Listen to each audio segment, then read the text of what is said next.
It's more fun to invest in mutual funds. Kamusta mga kaibigan at welcome sa ating channel na kung saan palaguin natin ang pisong pinaghirapan.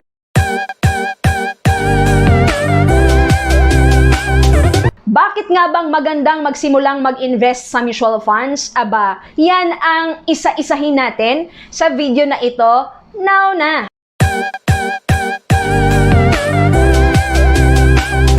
Number 1, affordability. Yes, napakamura at affordable talaga ang mutual fund investment dahil maaari mo itong maumpisahan sa halagang 1,000 pesos lamang.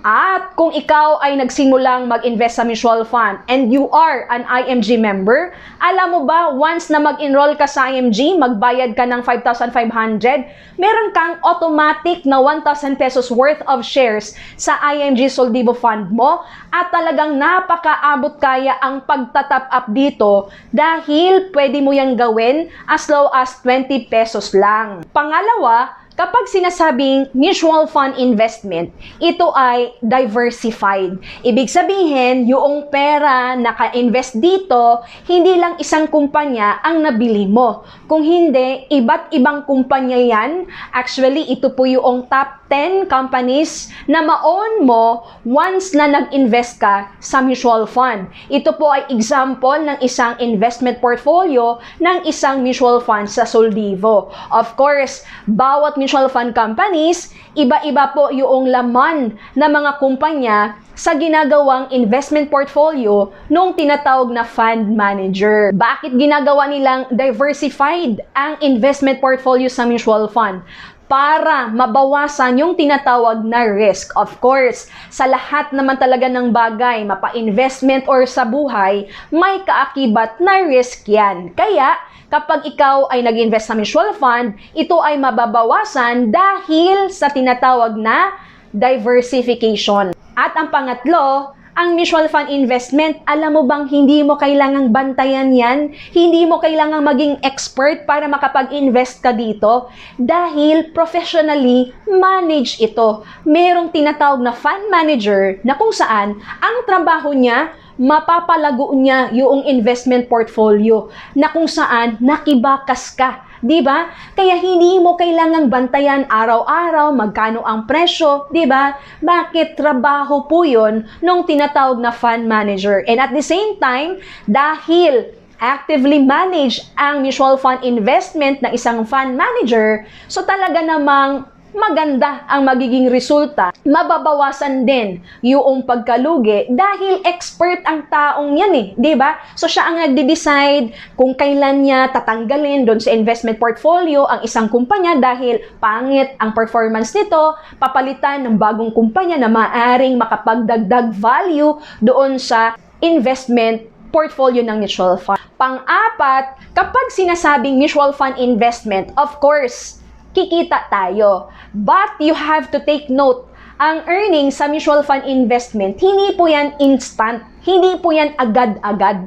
Kailangan nating maintindihan ang concept nung tinatawag na compounding. Kaya nga maganda kapag ka nag-invest ka sa mutual fund, kailangan mong mapadami ang number of shares mo. Kasi magko-compound over time ang value ng iyong mutual fund investment. Kailan ba magandang kunin ang investment sa mutual fund para talaga ma-maximize ang tinatawag na compounding interest?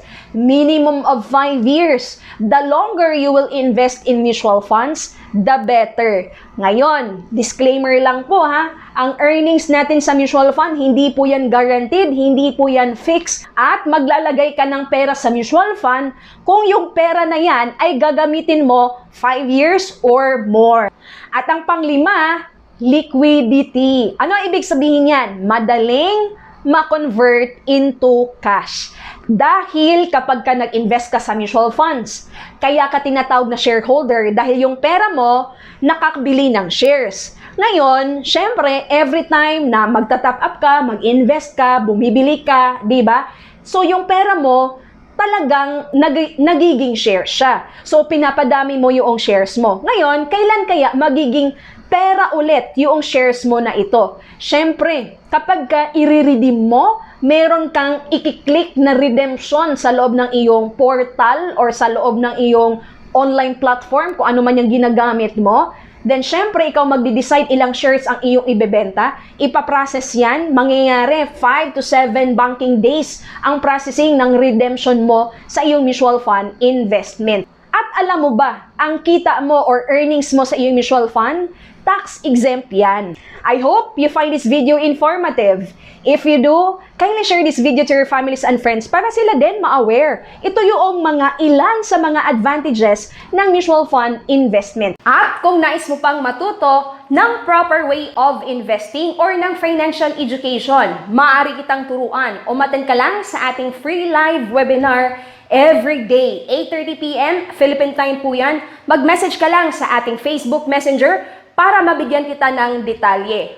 Or maaari mo kaagad na mapanood, mapag-aralan at maintindihan ang buong recorded webinar na ang link ay nasa description box below. And of course, don't forget to grab a free copy of this book at my website at www.gisaal.net. At syempre, huwag mo rin kalimutang mag-subscribe, share, and like this video. Patunugin mo na rin ang bell para ma-notify ka sa mga bagong video lessons na ina-upload natin dito sa ating channel. And oh, by the way guys, marami na tayong mga video lessons na in-upload dito sa ating channel na maaari mong balikan, mapag-aralan, maintindihan para madagdagan pa ang inyong kaalaman. Do you want to have fun? Invest now in mutual fund. Ako po muli, si G. Isaal, na palaging magpapaalala sa inyo to live, love, invest. God bless everyone and always remember, God loves you.